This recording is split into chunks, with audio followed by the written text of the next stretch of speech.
Hello and welcome back to another episode of BlackLantic. You've been seeing us in Halifax, as far as you know, for months now with the Yes. amount of interviews we've done this week. Yes. But we're very happy today to be talking to Kimberlee Shelley.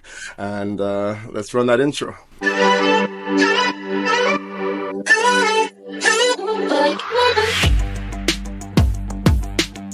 BlackLantic Media acknowledges that it carries out its work on the traditional unceded territory of the Wolastoqey, Mi'kmaq, and Pescotuma peoples. I would also like to acknowledge that I am seated on the traditional territory of many nations, including the Mississaugas of the Credit, the Anishinaabe, the Chippewa, the Haudenosaunee, and the Wendat peoples, and is now home to many diverse First Nations, Inuit, and Métis people. And we're We're back. back. Amazing. Thank you so much for taking the time to speak with us. I should also say shout out. Thank you, Tribe, for still letting us be in your Beautiful space. But Kimberlee, how are you today? Oh, thank you for having me. I'm great, thank you. We've been seeing you, I think, like every day throughout this amazingness that is Juno's week, and it's been so nice to get to know you. And I will say, slightly selfishly, that I had heard about you in Toronto first because we wore the same designer, and then I saw your profile on your Instagram and of all the beautiful work you've been doing, and I was like, I don't know how we haven't met sooner, hadn't run into each other sooner, but it turned out that we should have run into each other sooner because you are the wife, the soon-to-be wife of Kirk, who was, I'm just turning over here, but who we interviewed for Summer Salsa. And I don't know how we didn't run into each other sooner, but it's so nice to finally be chatting with you. Yeah, it's great to be here. And yeah, like I said, when Sean, the masquerade, when you mentioned it, and he said Hillary, and because you wanted obviously us first to get a picture together, and I looked, and then I realized that you did interview Kirk for Summer Salsa last year about the panel. So then it all came full circle. It's been amazing just being pretty much at all the venues with you this weekend. It has been. Has been. Well, so before we get into all the things we want to talk about, we always start off our interviews with, tell us a little bit about where you're from, how you grew up, what life has been like in Canada, for you. Yeah, so I was born in Jamaica, Kingston, Jamaica, and I migrated here when I was 14.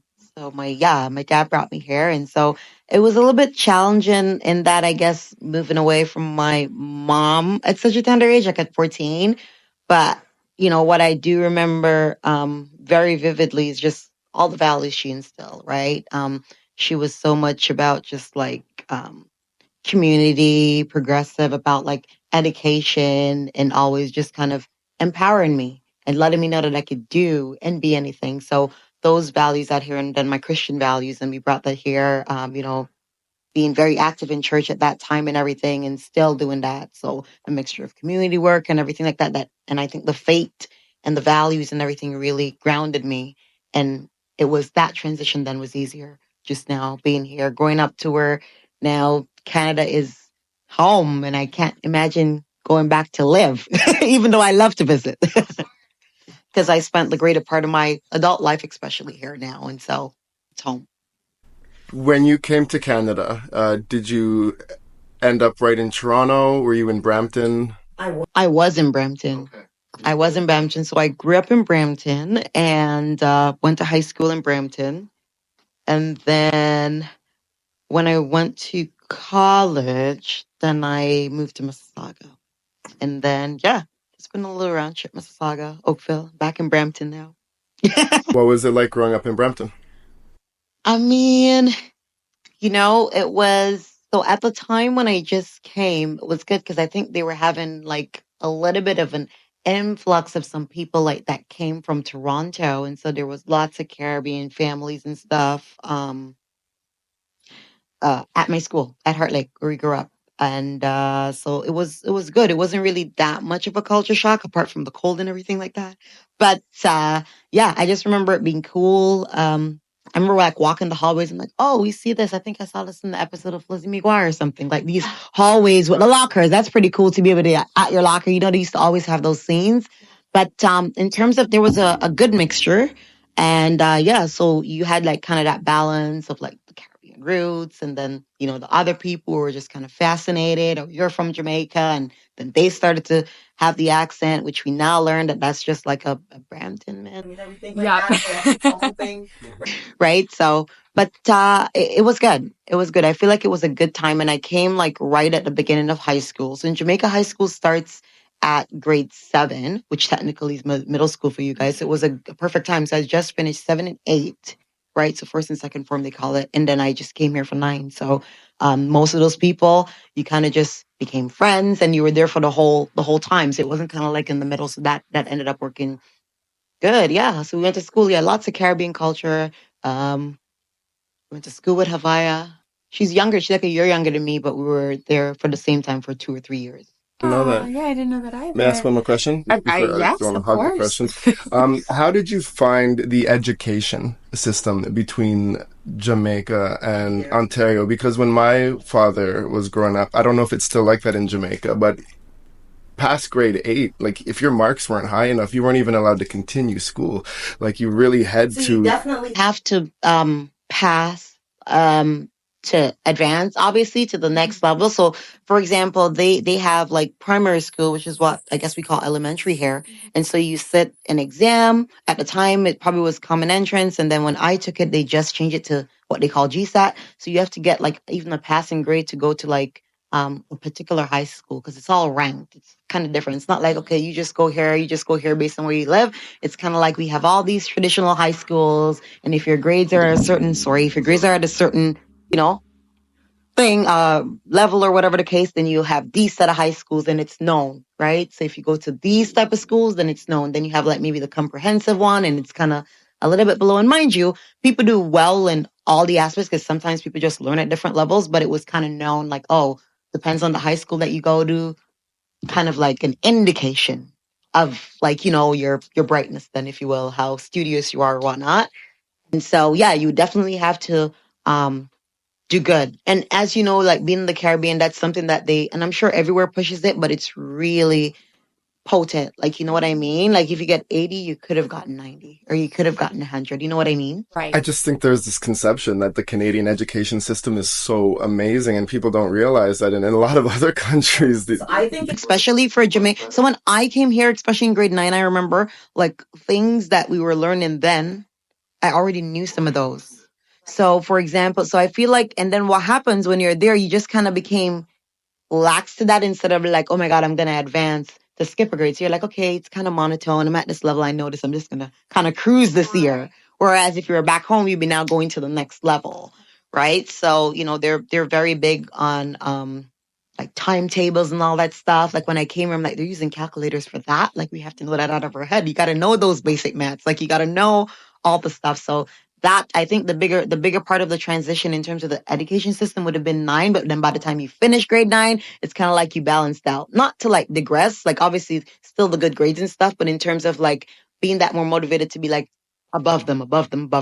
So I find that what I was learning in grade 9, much of those stuff I know, and outside of French, of course. I think I took like Spanish. I took like Spanish in Jamaica, maybe 7 and 8, but then that kind of dwindled, and then So I'm curious about what did you think when you were going to school what did you think your career would be and what did your career turn out to be to get you into the music industry and the work that you're doing now? Oh my God! So initially, I have this cousin of mine, Annette. Like growing up, she was a nurse, and I used to admire her still do, but I admired her so much, and I'm like, you know what? I want to be a nurse when I grow up. I remember thinking that, right? But I quickly learned that, like, the gruesomeness of the blood and all that stuff, it might not be my forte. And so, like I mentioned to you, like back home, so even for like my mom's church, she's a part of the St. Anne's Catholic Church for a long time. Even till now, they're a part of like missions and wrapping parcels for the less fortunate, or even stuff to like ship to other places and stuff. So, community work and service, I think somebody asked me this question in another interview, and I was trying to think, where did that come from? But my subconscious, it was through my mom. So she's a little bit more subtle. You won't see her behind a mic or whatever, but always about service, always about people, and always about helping and being involved. And I think that's kind of where I got that from. And so when I think the core of what started to happen was lots of community work, right? So being my church, right? Like I probably did like every office there, and then being involved like in the community from just like, volunteering on a campaign, because at the time, my pastor, who's like a father figure, said, "Oh, we're going to help out this Black gentleman that's running." So we're all rallying. And I'm like, okay. And I'm like at 15 at the time to now where, I also do stakeholder relations for an MPP. So it's come quite a way, and being like involved with the city of Brampton, being able to just even see so much progress in terms of inclusion and diversity, working on Mayor Patrick Brown's campaign, and just kind of seeing him being an advocate and a champion for the Black community as well, being able to be on those Black advisory groups, being able to work with them and counsel and see so much stuff happen, be it curating events or whatever the case like that. And it's through that community work, well, partially through that community work, I think it's kind of where all the introduction, even of Kirk and I began. Like I think I mentioned this to you off here when you were asking me, when we were at Advance House. And so just kind of knowing like apart from just kind of creating opportunities in general and making strides and waves and seeing like, oh my God, like because Brampton is like the mosaic. It's like the most ethnic. It could be like a little world in and of itself. That's how diverse it is, right? As much as we're in Halifax and that has all that Black rich history. The last census, which I think is updated now, they had more than 66 ethnic groups, and so much of that is Caribbean and Black people and African and all that type of stuff. And just not that for a city so mosaic to not represent the mosaic, that was troubling. And so it was the mission to just be like, you know what? Black people are doing so much stuff. And contrary to what people believed before, oh my goodness, so much of them own homes, they're contributing to society, they're involved in all these facets. We need to highlight that. How can I get involved? How can I be a part of the solution? Right. And so I think the core of that is kind of how I got involved with the community work, but also having a passion for it as well. But being strategic and just understanding that you want your efforts to be sustained. And how do we do that? Now we're connecting with the change makers, the people who can make that happen. How can we build rapport? How can we partner with them on initiatives? What can we do to advance and to move forward? Right. Like, so for example, like when Mayor Patrick Brown got elected and created this Black advisory, I remember, and this is a little kind of daunting at the time, I think they had like a $1,500 for the whole Black History Month. Not good. Right. Wow. And Wow. now we're Sorry. much more than that. Like they had such a great event. That's way more than that now. So much people. They had Donovan Bailey for a guest speaker, which that famous Olympian from Jamaica. And it was just so much. Gina Gustin did her speech, a little documentary about her, but we're talking about thousands and thousands and thousands of dollars later, right? And I think it was twofold. I don't want to say it's probably just them not recognizing the importance only, but you also had the people that needed to be on that side to propel the change that also understood. Because sometimes what you understand, it's kind of like you're like, okay, yeah, it's important, but they don't get it. They don't understand. And it takes somebody to kind of bring that to the forefront forward and say, why is this important? Why do we need to do this? Why do we need to place value on this? And so it's been great. But yeah, so sorry, we're talking about career. But so I went to school for paralegal first, right? And I mean, initially, I did do some traffic matters and stuff like that and labor board relations, but I kind of fell into HR after that by like default. And so I did HR for a little bit. I still also branch manager staffing agency. So I wear many hats. Of course, in addition to being on Kirk Diamond's music team, management team, as you know, and I part-time I do stakeholder relations for Grand McGregor MPP. Wow. Cool. Wow. Black women just always do the most. Like, We know that's that, all I'm though. gonna We say. know I'm just that, like, that's so impressive. And hearing you speak about, all of that passion, it definitely resonates with me. And I am a bit curious, to dial it back, as I mean, it sounded to me like when you're speaking about, the mosaic of Brampton, and then also the fact that when you moved from Jamaica, so it sounded like you very much found a community, but at the same time you're seeing those gaps. Is there any like key moments where you remember thinking like, not so much like, oh, we're not welcome, but maybe like, oh, this infrastructure is missing, or there anything that really resonates in terms of where you saw like, I can fit in here, I have an idea that could change this one thing? Yeah. So I think one of the paradigm shifts is probably when Mayor Patrick Brown got elected. Like I said, he was truly like a champion for the community, right? And understanding that, yes, I could say the jargon if I'm a good politician, I could sound good, but I really want to help. And how do I do that? And the biggest thing was giving us a seat at the table. And that's where this Mayor's Black Advisory was created, right? Which lots of kind of counselors and stuff follow suit for their awards. But it's like, you know what? It's like nothing about us without us. And we wanted a seat at the table. We wanted to tell you how this impacts, right? Like we can only say so much, or you can only imagine so much, but we need to tell you and be a part of that change. Talk about what is happening right now. Talk about what's important. And so that's kind of, that's where it starts. That was like a little bit after 2018, and just, rallying around, working on different projects. We saw a lot of stuff happen, like even like for landmarks and different stuff to honor. It was important. We like the Emancipation Park a few years ago, obviously. Of course, Kirk Diamond has a park now in Brampton. And rightfully so, very deserving just based on the culture, right? That he represents, and being a champion for the music, not just for himself, but also for the generation to come and passing it on and moving it forward, right? It's not about me. It's not an anomaly. And I think that's why even that became a possibility, right? Being just like the only reggae artist, because of what that meant and what it represents, right? And so, pretty much. So we've listened about sort of how your community service that was instilled in you from your mother sort of led you into municipal politics and everything like that. I'm curious about I guess it's the sense of community that made you decide to stick with the municipal level and feel like you could make the most impact in the place that you live. Other than that, technically, Grand McGregor is provincial now, but I still work in conjunction with the city at times, like project based, if that makes sense. And then, because it's kind of like he's MPP for Brampton.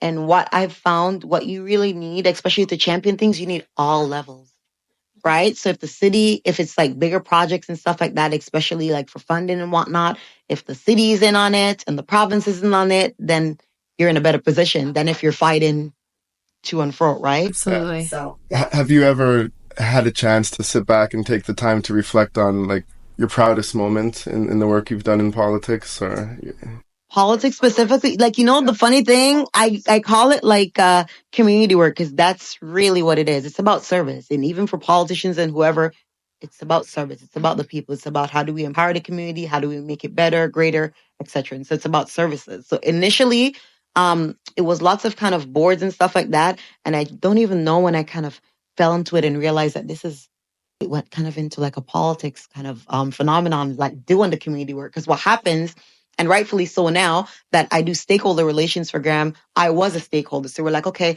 who do we talk to if we need these people? These are the people we need to know. So, for each community, you're like, okay, these are the people we need to know. When you became one of those people, that was good. So now they're asking your advice. Now you can partner on stuff. You're like, this is perfect. This is what we've been wanting. This is how we can change this. This is how you can help us.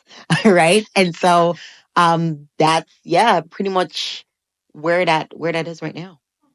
Wow, that's really interesting. Your question? Absolutely, you did. Yeah. Of course. Do you want to try? Do you have any more politics based? No. So how did you transition from politics into music?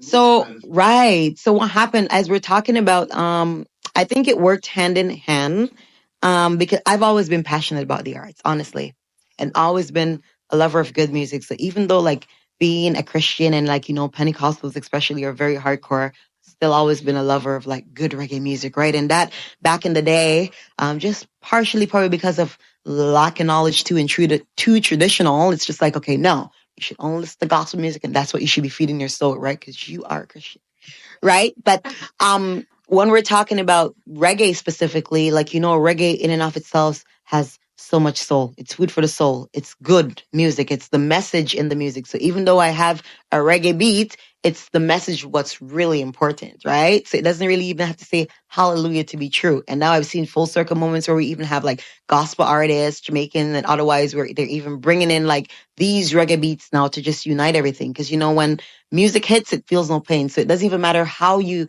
get it to the people. The important thing is getting it to the people. So like I said, I've always been a lover of reggae music, and the culture, right? And working with the city, curating events, as I talked about Black History. Like I've been on that Black History committee for a number of years now, and now they have different departments, equity offices, and all that type of stuff that championing that now. So it's come quite a way. But how I got into, I guess, music specifically, would be when I was working on like the Black History Month events and stuff like that, to be able to kind of get talent and see who can be a part of the show, right? And yeah, so that's kind of what happened. So then I'll be looking for like, and there was all these great people all over the city that might have even been going to other places in the world or whatever. And I'm like, these are home talent. Why don't you have them? What is happening? Like, do you know who these people are? Right. And it's in one of those that kind of like when Kirk and I became friends, just like I said, because of like the music and the talent, and just it all worked full circle. Yeah. And so a few years later and a lot of different things, then now I'm on the management team. But really, when you have people who like, when you have good talent that works hard, it makes your job easier to facilitate. And then it's just the joy of it all, to be honest.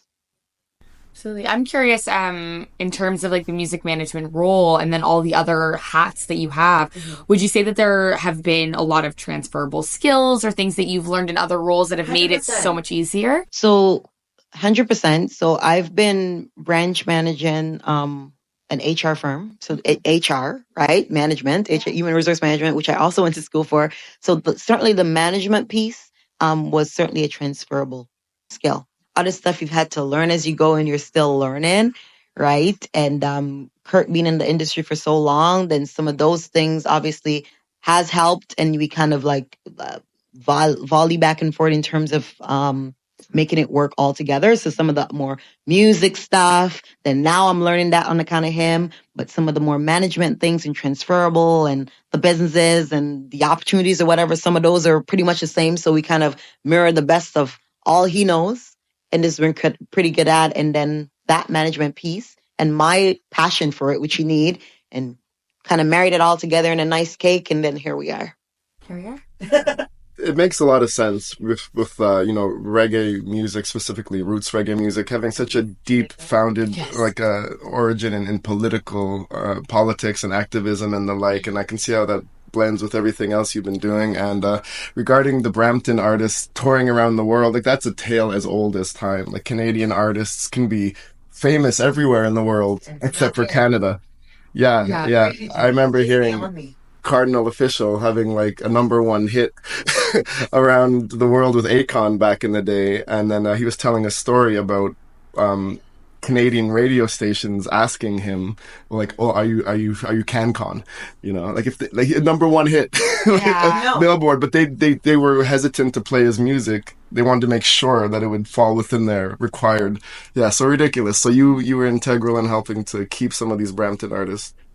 Yeah, of course. In general, like because the culture is so rich, even like reggae in and of itself, like being just kind of like the most challenging category, even like for example at the Junos, there's so much like coast to coast, like all over. Toronto alone it could be a whole reggae phenomenon from like earlier original people stuff that probably phase out now to those who've come and those who are coming. So much alone, like that alone has such rich history and culture for it to just not be like what is happening. For it not to even be mainstream, right? So that's the next step, really, for the genre to be mainstream. Because more importantly, obviously, accolades are good, right? And it's obviously being on the team. It's a pleasure that we have a back-to-back Juno, right? So that's good for Kirk's team. So not only the single, which is also part of the album. So we got single and album, which is amazing, back to back, right? And then I think 4 nominations back to back as well, and 3 altogether. That's all a proud moment. But what about like if we would have left, and Kirk is passionate about this as well, and this is where kind of the synergy come in with our team and everything. If he was to leave and let's say not leave anything for anybody else or not make a way or pave a way, then what is happening? Then it dies with him. Then what's the point? And so that's why it's really good just to see that passion, that it's about the culture. I'm appreciative of my acclaim, but how can we propel this? How can we move it forward? How can it work for the greater good? Absolutely. I want to ask, probably a somewhat obvious question, but of course, working so closely with someone that you're so intimately connected to, I'm curious what kind of like challenges and positive things that come from that. Because I mean, I'll just say right now, I love my boyfriend. I don't think I'd work for him, and I keep joking that he's going to be my assistant because of the energy that I have. And I am curious about like how that works and flows, and like what it's like working in that environment. Do you know what the interesting is? I think of afterwards, I guess we spoke about that this would officially be the role, but it kind of just it was very organic how it even fostered. It's not like, okay, I want to manage you or vice versa, or this is what you're gonna do. It really, and just I guess like I said, being passionate about the work and seeing how that can propel it organic, like it naturally became a thing. Right. So we have Rory that was already a part of the management team. And it's so funny because the synergy, it's just like it just works all together. There was never like contention or animosity, and it all worked together because you have everyone see the vision. But challenges, I don't know. I don't know if we've encountered much challenges this far, to be very, very honest. No, seriously, I don't know if we've really encountered much challenges, right? It's the balance though between like not a you have to kind of have your different hats, right? So it's the balance between not being a partner, being a manager, but knowing even as the manager, you still work for the artist. So his point of view, it's just like if I had another, like sometimes you have to you have to step back and give perspective, right? So it's a hybrid between obviously wanting the best, of course, and having the best interest at heart, but very important that it's really what the brand wants that is what's at the forefront. And that's what's always shown.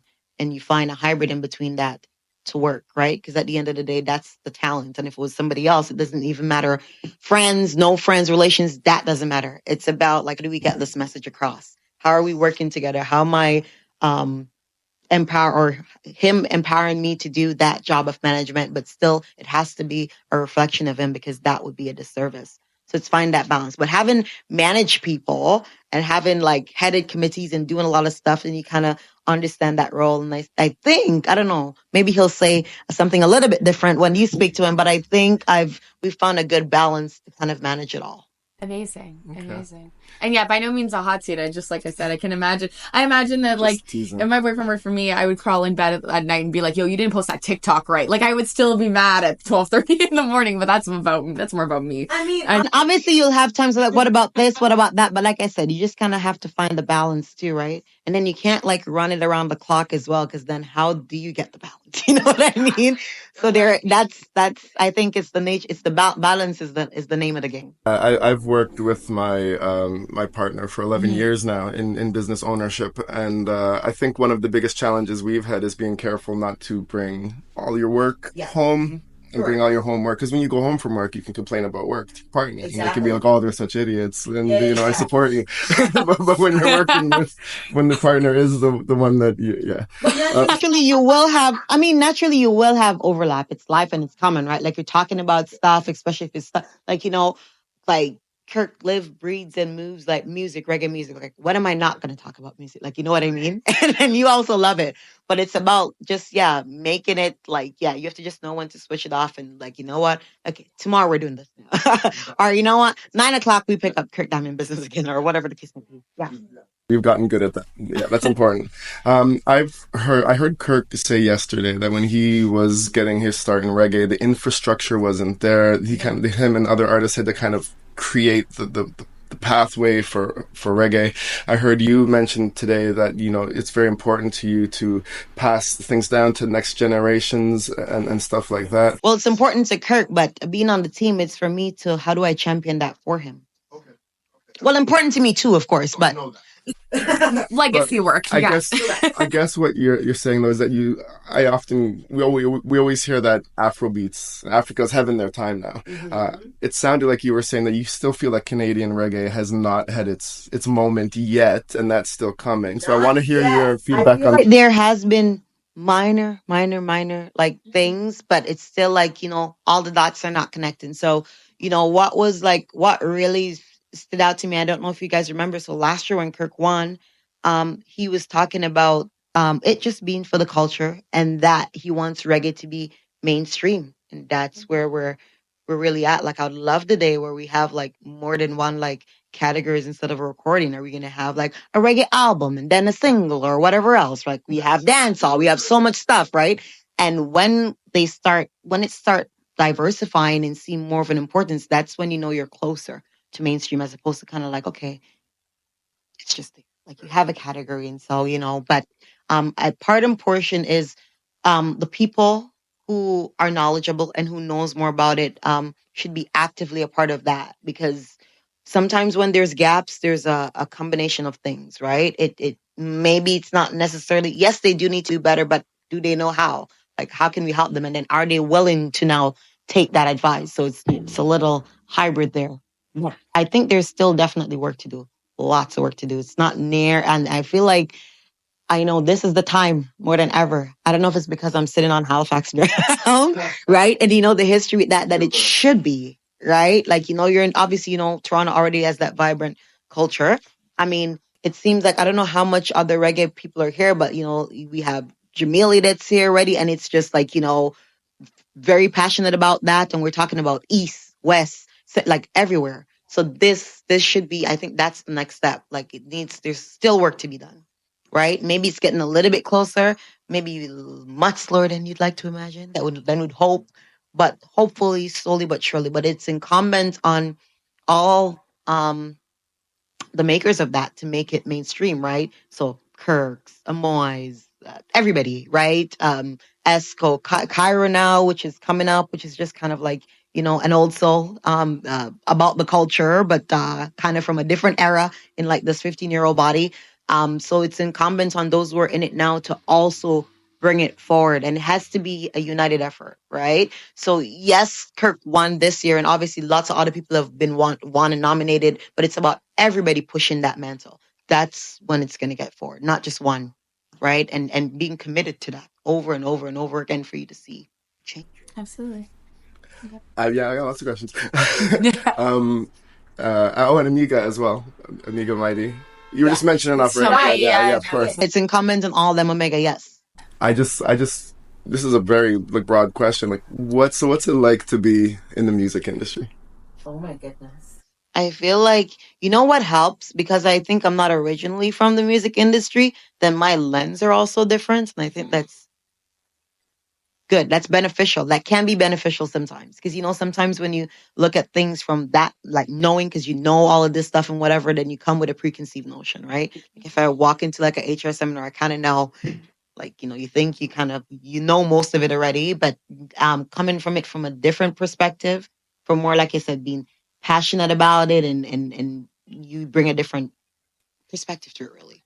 So I think my lens is probably different than most who've probably been like in the industry for decades and have done several things for the music industry. And that in and of itself is unique and has a different perspective. And sometimes that makes you see different gaps too, right? Because sometimes people are used to what they're doing and it's probably work.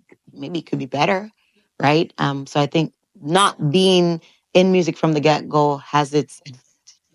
Are you able to share anything that you found like extremely surprising when you started getting into this work? And since you already had some of that management background and knew how to manage people, is there anything particular to the industry that you did not expect that maybe an outsider would think it's a certain way? Oh man. Now I'm thinking of one that like really stood out to me. Thinking now I have on the spot. I can't remember like what, but I just remember it being just different, right? Like it is it is different. It's kind of like, in each industry, you kind of have their own niches and what's to be expected in culture. I think it was just about learning that in general, like it's very different. Like, and even the world and music can be cutthroat, like everything else, like politics is a little bit cutthroat too, but it's just different. And learning the culture and then the specific genre to that in and of itself is a whole different ballgame. Right? So it was just about just like look, because it's not like I have a preconceived notion of it, right? So to say like this is what I expected, but it's more like, okay, this is what it's about. So learning it as I go. Absolutely. Yeah, I would say that like in all the industries I'm in, I think the thing I find surprising, I don't know if you'd agree or not, is that like there's such a glitz and glamour to the outside world, and then when you're in it, it's never what it, but that's like anywhere, right? It's never really what it appears to be fully. Sometimes, but not fully. There's a lot much more that goes on to what you see. Absolutely. Absolutely. Before we wrap up, is there anything you feel that was important for you to bring to the conversation today? Is there anything you feel we missed? Any lasting impression you want to impart on the people who are listening to or? Oh man, well, I know we talked about so much, but I guess just being in this in on this Juno week and stuff like that I guess is the greater thing, and anything that they can do to champion that, to support the genres, support the music, and because it's befitting of a claim to make that mainstream. But yeah, whatever you're passionate about, you do that, you be about that, because ultimately that's what's gonna resonate, right? It just has to be true to you, and then you'll excel. Well, yeah, that's beautiful. Well, congratulations to you being a part of Kirk's management team for for getting that third Juno, and of course, congratulations to Kirk. Thank you. It's been a wild week for Juno's week, so we're so glad you were able to. That we were all able to make this happen. Yeah, that we're all able to make this happen. Yes. It's been very insightful. And in terms of stealing sentences from you, I'll say we've been telling everybody to like support the artists and stream the artists. Yes. But as Clinton's been mentioning at the end, streams are okay. But if you can buy merch, actually buy records, buy CDs, go out and give, some monetary encouragement. This industry is not going to build itself, and we want to make sure that support goes out there. Make sure you like, comment, subscribe to this episode, share the content, and hopefully we will be interviewing Kirk again soon. If not at the beginning of the summer, maybe we'll all be together back in the East Coast to the end of the summer, so that conversation is bound to happen. But Kimberlee, it was so nice hearing about your perspective in this industry. It was a super insightful conversation. Thank you so much. Thank you for having me. Thank you. And we'll see you next week. Peace.